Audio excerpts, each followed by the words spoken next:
Clip of the day. Speaking of appearances, something just mind-blowing what I heard on MSNBC. Melissa Harris Perry, and she had on some former campaign manager for, was it Bill Bradley, I think? Just a crazy old bird.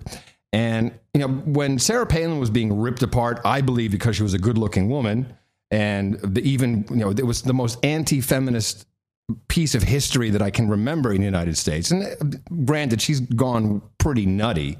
But I defended her because it's not okay to attack, especially for feminists, to be attacking a woman about the way she looks.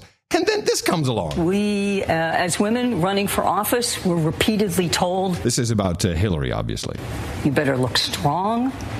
You better look more male-like in your ability to do the job.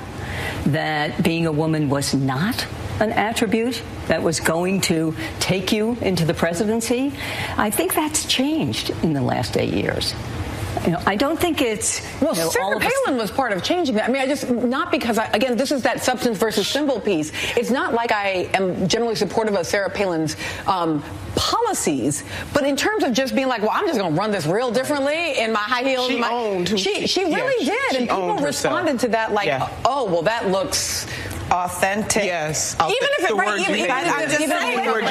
that hell just froze over. They just said something nice about Sarah Palin. That's borderline clip of the day.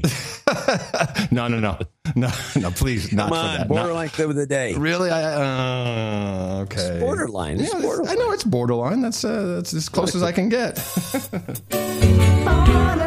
Clip of the day. Big news in Texas. Big news in Texas. In the meantime, Rick Perry late today saying no longer in.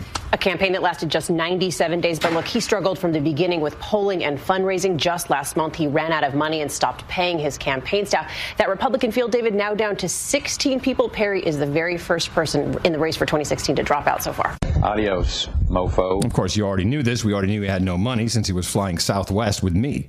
Playing with you, he was broke. He would have got a real problem. But he was still smiling all the way. Now, we have something else here in Texas. He's probably a great guy to have a beer with. I've always said I want to have... really slammed Trump on his extra. Talk about a sore loser. He went out with a bang by just giving it to Trump as being the divisive a-hole that's made him have to quit, as though he had a chance. I think you could have a good time with Perry, having a beer, swapping dresses. Yeah, you could have a good time. Swapping dresses.